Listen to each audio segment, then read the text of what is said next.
So, Andrew, can you tell me about the role that the hotel had to play in the occupation?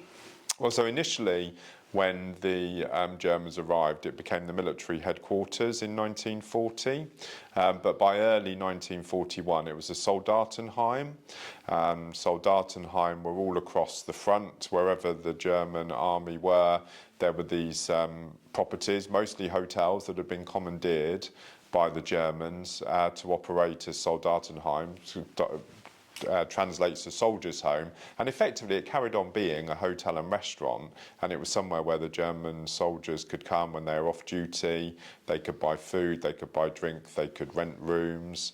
So it was like an escape for them as a sort of something to do in their off-duty time. There were three in Guernsey. The OGH was known as Soldatenheim 1 or Soldatenheim OGH Hotel. There were two others as well. And each room in the hotel was for a different rank of the German army. Obviously, as the occupation sort of went on and the less communication between France and the island. So what happened then as far as the hotel was concerned then? Well, I think they were just, one of the things that I did read about, so these Soldatenheim were managed by the Red Cross, Sisters of the Red Cross.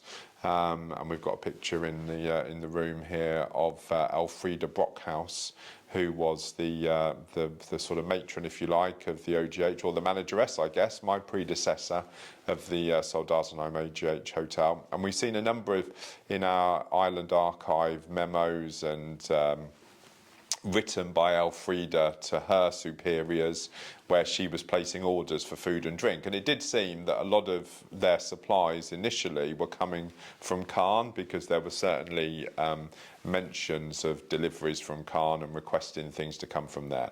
But I guess as time went on and there was less coming in, they were just having to make do with what there was on the island.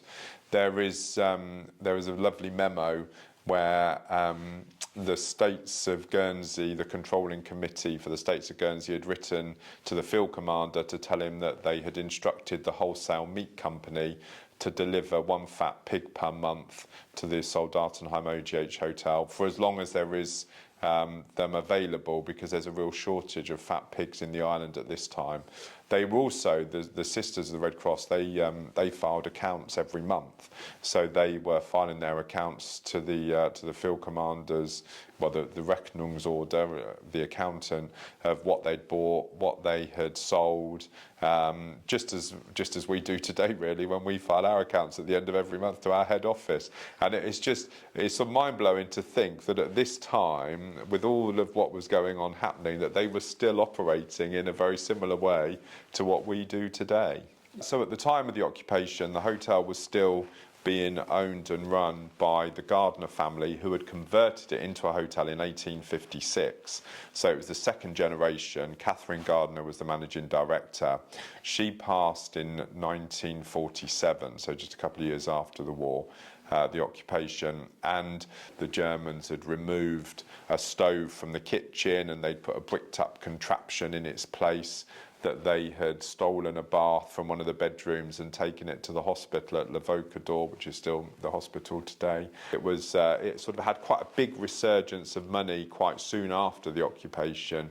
And then, yeah, we came along in 2008. Red Carnation bought it, a few owners in between, a lovely hotel. Still, what I really love the most about it is that all these pictures of the Germans having tea in the garden and what have you, all of it's still visible today. The hotel, whilst it's been developed and it's been extended and it's sort of grown over the years, the original house and the history of the property is still very much evident, and you can still see some of the scenes that are depicted in the pictures, which I think is really lovely to be able to bring the story of the hotel to life. We love it that we can show our archive.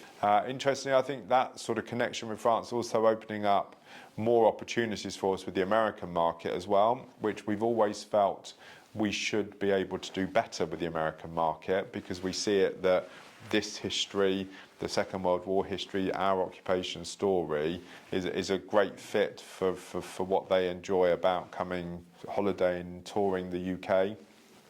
But I think now seeing the connection to Britain, to France through Brittany ferries with St Malo, the ease to get from St Malo, which is a beautiful city in its own right, but then to go up to the Normandy beaches, to be able to explore and then go on into Paris.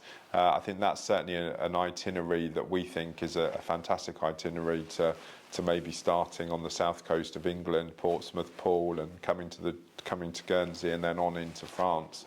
A really great itinerary for people that are interested in exploring more about that Second World War history, and also then understanding how the islands were during, as the only part of the British Isles to be occupied.